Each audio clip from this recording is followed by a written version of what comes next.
ఉన్న బంగారాన్ని విడిపించి ఆ రోజు ఆన్లైన్ రేటుకే మేము కొంటాం. Sharma gold company. ముఖ్యంగా 2-3 రోజుల నుంచి కూడా టీటీడీలో లడ్డూకి సంబంధించిన కొన్ని వివాదాలు మనం వింటున్నాం.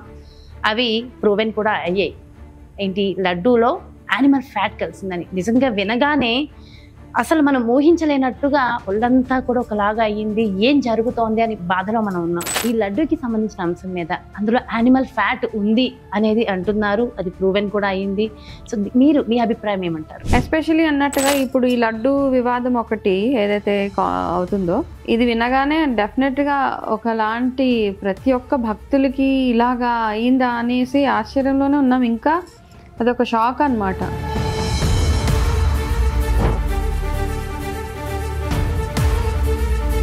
ఈ పర్టికులర్ స్టేట్కి కానీ ఆ గుడికి కానీ ఉన్న ఒక ఇమేజ్ ఏదైతే ఉందో, అంటే మనుషులు ఇలా కూడా చేయగలుగుతారా అని ప్రపంచం మొత్తం మననే చూస్తుంది ఇప్పుడు.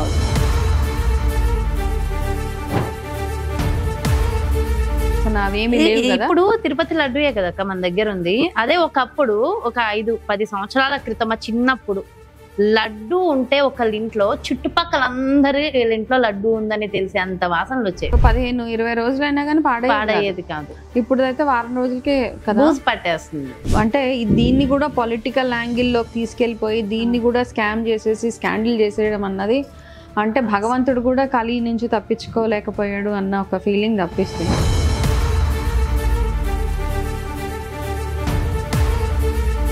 అసలు క్షేత్రాలని ఎందుకు టచ్ చేయాలి? 20-30 సంవత్సరాల నుంచి ఒక్కళ్ళకి కాంట్రాక్ట్ ఇచ్చినప్పుడు ఎందుకు మార్చాలి? ఎన్నో వేల టన్నుల నెయ్యి వెళ్తూ ఉంటది. ప్రైస్ పెంచగానే ఆ ప్రైస్ ఎవరు తక్కువ ఇస్తే వాళ్ళకి ఇచ్చేసేటప్పుడు ఏమవుతుంది? ఇప్పుడు ఇట్లాంటి విషయంలో వెంకటేశ్వర స్వామికి డబ్బులు తక్కువ, ఆయన దగ్గర ఏం తక్కువ అని మనం తక్కువ కాస్ట్ కి నెయ్యి కొనాలి?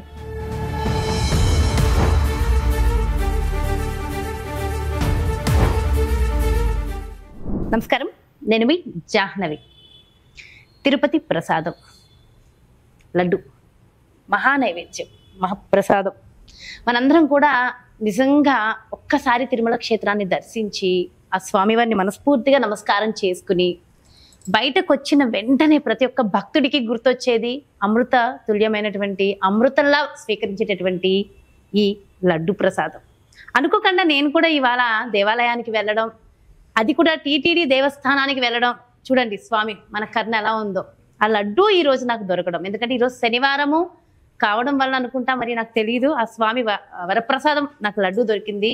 సో అయితే కానీ గత కొన్ని రోజుల నుంచి, ముఖ్యంగా 2-3 రోజుల నుంచి కూడా టీటీడీలో లడ్డూకి సంబంధించిన కొన్ని వివాదాలు మనం వింటున్నాం. అవి ప్రూవెన్ కూడా అయ్యాయి. ఏంటి, లడ్డూలో యానిమల్ ఫ్యాట్ కలిసిందని నిజంగా వినగానే అసలు మనం ఊహించలేనట్టుగా ఒళ్ళంతా కూడా ఒకలాగా అయ్యింది. ఏం జరుగుతోంది అని బాధలో మనం ఉన్నాం. అయితే ఈ విషయానికి సంబంధించి పూర్తి వివరాలు మనతో మాట్లాడడం కోసం మనతో ఉన్నారు మన వనజ రామిశెట్టి అక్క. మాట్లాడదాం. నమస్కారం వనజక్క. నమస్తే. అయితే వనజక్క, నిజంగా చాలా చాలా బాధాకరం. అయితే ఈ అంశం మీద, ఈ లడ్డూకి సంబంధించిన అంశం మీద అందులో యానిమల్ ఫ్యాట్ ఉంది అనేది అంటున్నారు. అది ప్రూవెన్ కూడా అయ్యింది. సో మీ అభిప్రాయం ఏమంటారు? మీరేం చెప్తారు మీ మాటల్లో? అంటే అందులో ఏం కలిసింది అని మొన్న లాస్ట్ జనవరిలో డిసెంబర్లో తిరుపతి వెళ్ళా. అంతకు ముందు వెళ్ళినప్పటికీ, తిరుపతి అంటే ఒక్కొక్కసారి మధ్యలో గ్యాప్ వస్తుంది. అంతకు ముందు వెళ్ళినప్పటికీ, మొన్న లాస్ట్ టైం వెళ్ళినప్పటికీ చాలా, నేను నీతో కూడా అన్నా కదా, ఈసారి ఆ వైబ్ లేదు నాకు, అక్కడ ఆ వైబ్ లేదు, ఆ ఫీలింగ్ లేదు, ఏంటోలా ఉంది అసలు ఈసారి తిరుపతి వెళ్తే. నాకు పాజిటివ్గా, అంటే ప్రతిసారి తిరుపతి వెళ్ళినప్పుడు మళ్ళీ వెళ్ళాలన్న ఆ ఫీలింగ్ ఎందుకునో ఈసారి వెళ్తే అన్ని రకాలుగా, అంటే ఎస్పెషలీ అన్నట్టుగా ఇప్పుడు ఈ లడ్డు వివాదం ఒకటి ఏదైతే అవుతుందో ఇది వినగానే డెఫినెట్గా ఒకలాంటి ప్రతి ఒక్క భక్తులకి ఇలాగా అయిందా అనేసి ఆశ్చర్యంలోనే ఉన్నాం. ఇంకా అదొక షాక్ అన్నమాట. ఎందుకంటే మన వరల్డ్ ఫేమస్ టెంపుల్, మన తిరుమల తిరుపతి వెంకటేశ్వర స్వామి గుడి, అది కాకుండా అన్ని రకాలుగా నెంబర్ 1 టాప్ పొజిషన్లో ఉన్న టెంపుల్ అది. ఈ వివాదం వల్ల మన ఏదైతే ఈ పర్టికులర్ స్టేట్కి కానీ ఆ గుడికి కానీ ఉన్న ఒక ఇమేజ్ ఏదైతే ఉందో, అంటే మనుషులు ఇలా కూడా చేయగలుగుతారా అని ప్రపంచం మొత్తం మననే చూస్తుంది ఇప్పుడు. అవునా కదా? అంటే ఇంత పవిత్రమైన దేవాలయంలో ఇట్లాంటి స్కాండల్ అనొచ్చు, ఇట్లాంటిది జరగడం అన్నది entire world is looking at us ఈ పాయింట్లో కదా. అయితే లాస్ట్ టైం వెళ్ళినప్పుడు కూడా దర్శనం అవగానే బయటకు వచ్చినప్పుడు ఇట్లా ప్రసాదం తీసుకుంటాం చేతిలో, పులిహోర, దద్దోజనము, చక్కెర పొంగల్ ఏదో ఒకటి పెడతారు కదా. దానికోసం వెయిట్ చేస్తాం యాక్చువల్గా. ఆ కొంచెమే ఆ ప్రసాదం ఇంతే చిన్న డొప్పలు వేస్తారు. ఈసారి తిన్నప్పుడు నాకు అది లడ్డు ఇస్తున్నారు, ఎవరైనా ఇంత చిన్న లడ్డు అది ఒక్కొక్క టైంలో ఒక్కొక్కటి ఉంటుంది. ఇప్పుడు మార్నింగ్ ఫస్ట్ ఒక క్యూలో వెళ్ళడానికి ఒక దర్శనం, మధ్యాహ్నం వెళ్ళడానికి ఇంకొక ప్రసాదం అట్లా ఉంటుంది. అయితే ఆ రోజు ఏదో పులిహోర లాంటిది ఏదో పెట్టారు, అన్నిట్లో నెయ్యి వేస్తారు వాళ్ళు, ప్రతిదీ నెయ్యితోటే చేస్తారు వెంకటేశ్వర స్వామికి చేసేది. ఆ రోజు తీసుకున్న ప్రసాదము తినగానే నేను మా పిల్లలు మా వారు అందరం ఉన్నప్పుడు కూడా అన్న ఏంటో ఈసారి అంటే మనం ఇంతకు ముందు వచ్చినప్పుడు టేస్ట్ను ఈ టేస్ట్ చాలా డిఫరెంట్ గా ఉంది కదా, ఏంటో నార్మల్ గానే ఉంది, పెద్ద అంత అద్భుతంగా ఏం అనిపించలేదు అనిపించి అక్కడికి వదిలేసాం. ఏమోలే మనకి రుచి అలా అనిపించింది అంటే ఇంత ఇలా ఉంటది. తర్వాత లడ్డూలు కొన్నాం, లడ్డు కొన్నప్పుడు కూడా నాకు అనిపించింది ఆ లడ్డు గుమగుమ వాసన అవేమి లేవు కదా. ఇప్పుడు తిరుపతి లడ్డూయే కదా మన దగ్గర ఉంది. అదే ఒకప్పుడు ఒక 5-10 సంవత్సరాల క్రితం చిన్నప్పుడు లడ్డు ఉంటే ఒకళ్ళ ఇంట్లో చుట్టుపక్కల అందరి వీళ్ళ ఇంట్లో లడ్డు ఉందని తెలిసి అంత వాసనలు వచ్చాయి. అవును వచ్చేది. అండ్ అది 15-20 రోజులైనా కానీ పాడయ్యేది కాదు. ఇప్పుడు అయితే వారం రోజులకే కదా పట్టేస్తుంది. అంటే మనకి తెలియదు కదా, మనం నార్మల్ కామన్ మ్యాన్, మనం అందరం ఎక్కడ ఎప్పుడో భగవంతుడు దయ ఉంటే ఎప్పుడో వెళ్ళి ఒకసారి, ఒక సంవత్సరానికి ఒకసారి 2 సంవత్సరాలకు ఒకసారి వెళ్ళి దర్శనం చేసుకొస్తాం. అక్కడ నుంచి వచ్చింది ఏదైనా కానీ చిన్న ప్రసాదం అయినా కానీ మనకు అది మహాప్రసాదం కదా, అదొక అదృష్టంలో భావిస్తూ ఉంటాం. అయితే ఇప్పుడు ఇంత అంటే దీన్ని కూడా పొలిటికల్ యాంగిల్లోకి తీసుకెళ్ళిపోయి దీన్ని కూడా స్కామ్ చేసేసి స్కాండిల్ చేసేయడం అన్నది అంటే భగవంతుడు కూడా కలి నుంచి తప్పించుకోలేకపోయాడు అన్న ఒక ఫీలింగ్ తప్పిస్తే, నేను బాధపడడం తప్పిస్తే అక్కడ ఏం చేయడానికి. కలియుగంలో ప్రత్యక్ష దైవము మన కష్టాలకు కూడా తీర్చే దైవము ఆయననే ఇలాంటి స్థితిలోకి తెచ్చేసారంటే అసలు ఏం మాట్లాడాలి ఏమనాలి. అంతే అంటే మనం అంటాం కదా దేవుడు అంటే భక్తి భయము అవన్నీ మనకి పాపభీతి పోయినప్పుడే ఇలాంటివి జరుగుతూ ఉంటాయి అన్నమాట. ఇప్పుడు బ్రహ్మం గారు ఏమేమి చెప్పారు ఏంటో మనకి కాలజ్ఞానంలో ఏం చెప్పారు అవన్నీ మెల్లిమెల్లిగా జరుగుతూ ఉన్నాయి కదా. కానీ ఇట్లాంటి ఇది కూడా జరుగుతుంది, ఇట్లాంటివి కూడా అవుతాయా అని అంటే భగవంతుడి విషయంలో సరే వేరే స్కామ్లు చేశారు వేరేవి చేశారు అంటే అనుకోవచ్చు. ఈ స్కామ్ చేయడం ఒకటి, స్కాండిల్ చేయడం, దాని మీద నుంచి దాన్ని కప్పిపుచ్చుకోవడానికి ఇంకా రకరకాల డైవర్షన్స్ అని అవని ఇవని ఎందుకు ఇవన్నీ మాట్లాడుతున్నారు. ఫస్ట్ థింగ్ ఇప్పుడు ఏంటో ఏదో టాపిక్ డైవర్షన్ కోసం తిరుపతి లడ్డు ఇష్యూ, అది టాపిక్ డైవర్షన్. అసలు క్షేత్రాలని ఎందుకు టచ్ చేయాలి? 20-30 సంవత్సరాల నుంచి ఒక్కరికి కాంట్రాక్ట్ ఇచ్చినప్పుడు ఎందుకు మార్చాలి? ప్రభుత్వాలు వచ్చినప్పుడల్లా కాంట్రాక్ట్స్ మార్చాలని అంతే కదా. మరి ఇప్పుడు first of all I think Tirumala తిరుపతికి ఇచ్చేది నందిని ఘీ సంథింగ్ కర్ణాటక నుంచి. ఈసారి వాళ్ళు ప్రైజింగ్ పెంచారు అనేసి వాళ్ళది టెండర్స్ వేస్తూ ఉంటారు, కొన్ని ఎన్నో వేల టన్నుల నెయ్యి వెళ్తూ ఉంటది. ప్రైస్ పెంచగానే ఆ ప్రైస్ ఎవరు తక్కువ ఇస్తే వాళ్ళకి ఇచ్చేసేటప్పుడు ఏమవుతుంది, ఇప్పుడు ఇట్లాంటి విషయంలో వెంకటేశ్వర స్వామికి డబ్బులు తక్కువ, ఆయన దగ్గర ఏం తక్కువ అని మనం తక్కువ కాస్ట్ కి నెయ్యి కొనాలి అది కదా. ఎందుకంటే అక్కడ మెయిన్ గా ఉపయోగించేది వేరేవన్నీ ఎట్లా ఉన్నా అక్కడ ఫస్ట్ నంబర్ 1 గా యూటిలైజ్ అయ్యేది నెయ్యి ఒకటే. ఆ నెయ్యిని ఎంత తక్కువ కాస్ట్ కి తీసుకొస్తామో మరి ఏముంటాం అందులో, వాళ్ళ లంచాలు తింటారా లేకపోతే ఏదైనా పొలిటికల్ ఇన్ఫ్లుయెన్స్ వల్ల పలానా వాళ్ళకి మీరు టెండర్ ఇవ్వాలి పాస్ చేయాలి అన్ని ఉంటారా, ఇవన్నీ ఉంటాయి కదా. ఉండి అక్కడ కాస్ట్ కటింగ్ చేయడం అన్నది అది చాలా ఆశ్చర్యం.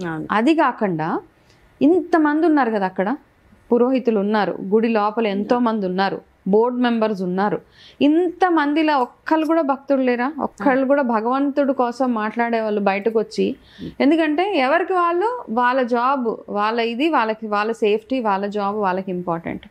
ఏ ఒక్కళ్ళు కూడా బయటకు వచ్చి పలానా ఇది అవుతుంది అంటే ఇప్పుడు అందరూ మాట్లాడుతుంటారు.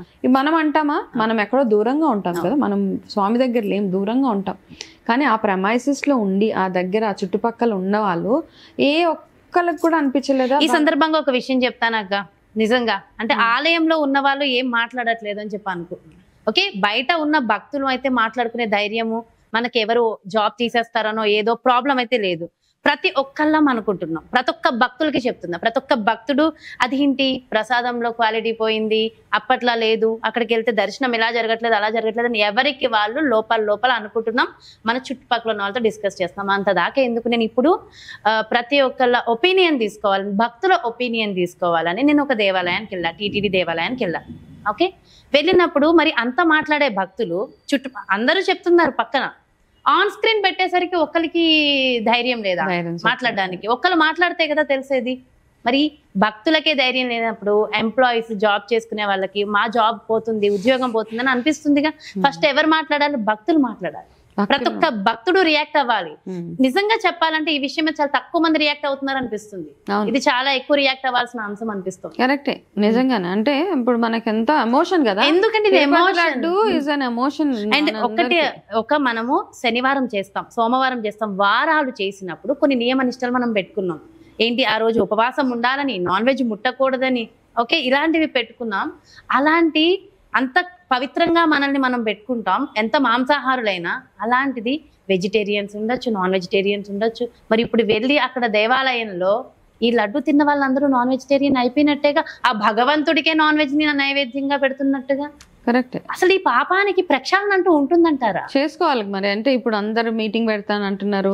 అంటే ఇప్పుడు బోర్డు మెంబర్స్ కూడా ఉన్నారు కదా, ఏ ఒక్కరు కూడా ఇంతమంది బోర్డు మెంబర్స్ అంటే ఎంతసేపు నాకేమనిపిస్తుంది అంటే, ఇది ఎవరైనా ఏమన్నా అనుకోండి, ఎవరైతే ఆ బోర్డులో ఉంటారో వాళ్ళు ఎంతసేపు ఎవరికి దర్శనాలు ఇప్పించాలి, ఎవరికి ఏం చేయాలి, ఇట్లాంటి దాంట్లోనే వాళ్ళ టైం అంతా నడిచిపోతుంది. ఓకే, వాళ్ళ పరపతి చూపించుకోవడం. కానీ నిజంగా బోర్డు మెంబర్స్ అంటే ఏంటి, కొంచెం నాలెడ్జ్ ఉన్న వాళ్ళు ఉండాలి అక్కడ. బోర్డు మెంబర్స్ ఏదో పవర్ యూటిలైజ్ చేసో లేకపోతే ఏదో రికమెండేషన్ తోటో ఎవరినో తీసుకొని వచ్చి బోర్డు మెంబర్స్ లాగా పెట్టేసి ఎవరు ఏం మాట్లాడుతున్నారు? ఏ ఒక్కళ్ళు నోరిప్పలేదు కదా, అందరు సైలెంట్ గా ఉన్నారు. ఎందుకు మనకెందుకు వచ్చింది, టచ్ మీ నాట్ లాగా. ఎవరికి వాళ్ళు మనకెందుకు వచ్చిందిలే అంటే ఇక్కడ నాశనం అయిపోయేది ఎవరు? మనమే. అంతే. సో కాబట్టి ఎవరైనా కానీ ఇప్పుడు ఎవరో ఒక ధర్మాన్ని నాశనం చేసేది అంతే. రెస్పాన్సిబుల్ గా ఉన్న వాళ్ళు ఎవరినైనా బోర్డు లో పెట్టాలి అని ఒక నంబర్ 1 అది. ఎందుకంటే ఈ స్కామ్ అందరికీ తెలిసే ఉంటది కదా. ఒక అంటే నాచు రకం నెయ్యి తీసుకొచ్చి మనము అందులో కల్తీ నెయ్యి తీసుకొచ్చి మనం భగవంతుడికి నైవేద్యంగా పెడుతున్నాము అని అందరికీ ఫర్ ష్యూర్ 100% తెలియకుండా ఏది జరగదు. అక్కడ లోపల ఉన్న వాళ్ళకి ఖచ్చితంగా తెలుస్తుంది. ఓకే, ఎవరినైనా ఫస్ట్ ఆఫ్ ఆల్ ఎవరినైనా రెస్పాన్సిబుల్ గా చూపించాలి అంటే ఫస్ట్ ఆఫ్ ఆల్ వీళ్ళందరూ ఏం చేస్తారు, ఎందుకు సైలెంట్ గా ఉన్నారని వాళ్ళని కూడా క్వశ్చన్ చేయాల్సిందే. ఇప్పుడు మనం అందరం నార్మల్ భక్తులం ఒకసారి వెళ్తాం వచ్చేస్తాం, బాగలేదని మనం డిస్కస్ చేసుకుంటాం. అంటే మనకేమనిపిస్తుంది అంటే మేబీ ఆ రోజు బాగాలేదేమో క్వాలిటీ అని అనిపిస్తుంది. రెగ్యులర్ గా ఎవరు కాదు, నేను పలానా రోజు వెళ్ళాను, ఒకటే రోజు ఉంటాము, ఆ ఒక రోజులో నాకు వచ్చిన ప్రసాదం క్వాలిటీ బాగాలేదని మూసుకొని కూర్చుంటాం అంతే తప్పిస్తే. ఇప్పుడు రెగ్యులర్ గా అక్కడ ఉండి రెగ్యులర్ గా అక్కడ చూస్తున్న వాళ్ళకి మాత్రం తెలిసే ఉంటుంది కదా ఇట్లా అయింది. అప్పుడు డెఫినెట్ గా ఇప్పుడు ఎంతమంది పౌరోహిత్యం చేసే వాళ్ళు ఉన్నారు, పురోహితులు ఉన్నారు, వేదాలు చదివే వాళ్ళు ఉన్నారు, వాళ్ళందరికీ తీసుకెళ్ళి ఇది తగిలిచ్చారు. ఓకే, ఈ యానిమల్ ఫ్యాట్ కలిపిన లడ్డూని అందరూ తినేసాం. ఇప్పుడు మనం అయిపోయిన దాని గురించి ఆలోచించి ఏం చేయలేం కదా. కానీ ఇప్పుడు ఏమంటున్నారంటే అందరితో మీటింగ్ పెట్టి ఏదో చేస్తారు government. I'm for sure I think మన చీఫ్ మినిస్టర్ గారు ఎవరైతే ఉన్నారో చంద్రబాబు నాయుడు గారు, ఆయన డెఫినెట్ గా ఏదో ఒక సొల్యూషన్ అయితే తీసుకొని వస్తారు. కాకపోతే నాకేమనిపిస్తుంది అంటే మనందరి తరఫున అంటే మనం ఏం ఇన్వాల్వ్ అవ్వలేదు. కాకపోతే ఎవరైతే ఇన్వాల్వ్ అయ్యారో డెఫినెట్ గా వాళ్ళకి పనిష్మెంట్స్ ఉంటాయి. భగవంతుడు ఊరికనే కూర్చోడు కదా, చూస్తూ ఉంటాడు. లాస్ట్ పాయింట్ దాకా చూస్తుంటాడు అనమాట. ఇంకా చేయి పాపాలు, ఇంకా చేయి పాపాలు, నీ పాపం పండే రోజు వస్తుందని. ఆల్రెడీ మనం డ్రామాలు చేస్తున్నాం. భగవంతుడినే మనం మోసం చేయడానికి ట్రై చేసాం కదా, ఆయన ఎవరిని వదిలిపెట్టాడు, అదైతే తెలిసిందే. కాకపోతే వాళ్ళ టైం కోసం వెయిట్ చేయాలన్నమాట. ఆ డౌన్ ఫాల్ అన్నది ఆల్రెడీ మనం చూస్తూనే ఉన్నాం. చాలా ఎవరైతే అహంకారంగా ఉన్నారో వాళ్ళందరికీ ఈ క్రోధినామ సంవత్సరం ఒక లెసన్ అనుకోవచ్చు. ఓకే, అన్ని విషయాల్లో తీసుకో, అది పొలిటికల్గా తీసుకో, సినిమా ఫీల్డ్లో తీసుకో, అథ్లెట్స్ వాళ్ళని తీసుకో, ఎవరినైనా తీసుకో. టాప్ పొజిషన్స్లో ఉన్న వాళ్ళందరికీ ఎవరైతే అహంకారంగా బిహేవ్ చేశారో వాళ్ళందరికీ ఇయర్ ఒక లెసన్ నేర్పించే బయట వెళ్తుంది. ఓకే, సో ఇవన్నిటికంటే కూడా నేను యాక్చువల్గా మనం ఏకాదశులు ఇవన్నిటి గురించి ఎన్నోసార్లు మాట్లాడుకున్నాం. కాబట్టి మనం ఏం చేయగలుగుతాం మనకి ఎవరికి తెలియదు. భగవంతుడికి మనం కూడా ఒక సారీ చెప్పాల్సిందే కదా, అయ్యో మేము ఇలా అయిపోయింది నీకని.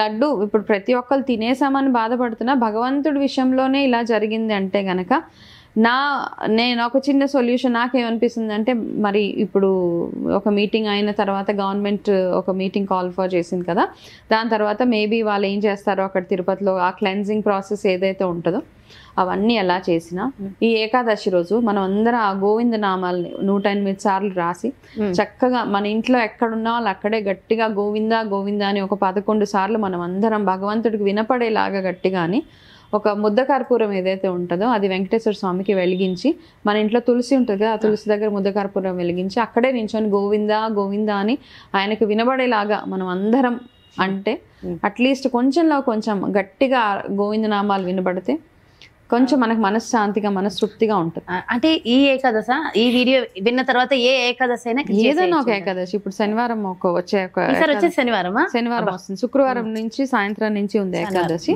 ఏ శుక్రవారం గానీ శనివారం గానీ ఆ ఏకాదశి రోజు మనం గోవిందనామాలు రాయడం, గోవింద స్మరణ చేయడం. ఎవరికి వాళ్ళు అట్లీస్ట్ మనం తెలుసు తెలియకు డైరెక్ట్ ఆర్ ఇండైరెక్ట్ మనది కూడా ఒక చిన్న పాట ఉండొచ్చేమో, తెలియదు కదా. అంటే ఇప్పుడు తినడమో డబ్బులు ఇచ్చి కొంటున్నాము, ఆ డబ్బులు పాపమేగా. అంతే, మనం ఇచ్చిన డబ్బులతోనేగా మళ్ళీ కొనేది, అది కూడా పాపమేగా. అంతే. సో కాబట్టి ఖచ్చితంగా ప్రతి ఒక్క మనిషి ప్రక్షాళన చేసుకుని తీరాలి. మనం అందరం చేసుకుందాం. అంటే ఏముంది, గోవిందనామాలు అనుకోవడం అంతే, అనుకోవడం, రాయడం, ఇవి చేయండి. చేస్తే ఏకాదశి ఈసారి ఖచ్చితంగా ఏకాదశి రోజు వీలున్న వాళ్ళందరూ గోవిందనామ స్మరణ చేసుకొని వీలైతే భగవంతుడి ఆశీర్వాదం కోసం టెంపుల్ కూడా వెళ్ళిరండి. ఓకే, నిజంగా అంటే చాలా చాలా ముఖ్యమైన విషయం చెప్పారు. ఈ ప్రక్షాళన చాలా ముఖ్యము అని చాలా మాట్లాడారు. వెయిట్ చేస్తున్నాం అంటే ప్రక్షాళన ఎట్లా చేస్తుందని నేను కూడా ఐఎమ్ వెయిటింగ్ అనమాట. ఏం చెప్తారు గవర్నమెంట్ అంటే కూడా ఆ స్వామి లీలనే, అక్కడ నుంచి టిటిడి నుంచి ఎటువంటి డైరెక్షన్స్ వస్తాయి మన అందరికి ఏం చేయొచ్చు అనేసి. సో వాళ్ళు చేస్తున్నా అంటే ఒక ట్రాన్స్పరెన్సీ ఉండాలి టెంపుల్స్ లో. ఇది ఒక్కటే కాదు, ప్రతి చాలా నాకు ఇంకా నేను ఇప్పుడు అదే మాట్లాడాలనుకుంటున్నా. ఇంకా ఆలయాలకు సంబంధించి అన్ని దేవాలయాలకు సంబంధించి కూడా నాకు ఒక్క టాపిక్ మాట్లాడాలని ఉంది. కాకపోతే వీడియో చాలా లెంతీ అయిపోయింది, మన వ్యూవర్స్ కూడా ఎక్కువసేపు చూడలేరు. కాబట్టి ఇంకొక వీడియోలో కంప్లీట్ నాకు ఒక ఆలయాలకు సంబంధించి మన భక్తులకు ఉన్నవి నాకున్నవి కూడా కొన్ని ఉన్నాయి, అది కూడా మాట్లాడదాం అక్క. డెఫినెట్ గా మాట్లాడదాం. ఓకేనా? అండ్ చాలా మంచి ఇన్ఫర్మేషన్ ఇచ్చారు, ప్రక్షాళన కోసం మంచి పరిహారం కూడా చెప్పారు. థ్యాంక్ యూ సో మచ్ వనజక్క. నమస్కారం. ఎస్, ఇదండి నిజంగా చాలా చాలా చాలా ప్రతి ఒక్క హిందువు బాధించదగ్గ రోజు. నిజంగా ఇంతకన్నా బాధ ఇంకొకటి ఉండదేమో. మన కలియుగ ప్రత్యక్ష దైవం వెంకటేశ్వర స్వామి ఎందే ఇలాంటి పాపాలు జరుగుతున్నాయి. సో దయచేసి తెలిసిన వాళ్ళందరూ దీని గురించి మాట్లాడే ప్రయత్నం చేయండి, దీని గురించి ఎదిరించండి, ధైర్యం చేయండి. ఆ భగవంతుడిని నమ్ముకున్నాం మనం, ఆ భగవంతుడే రక్షిస్తాడు, ఎవరి కోసం భయపడవలసిన అవసరం లేదు. సో ఖచ్చితంగా దీని గురించి అయితే పోరాడదాం. ఇలాంటివి మళ్ళీ మళ్ళీ రాకుండా మాత్రం ఖచ్చితంగా చూసుకుందాం. మరో ప్రత్యేకమైన కార్యక్రమంతో మళ్ళీ మీ ముందుకు వచ్చేస్తాను. నమస్కారం.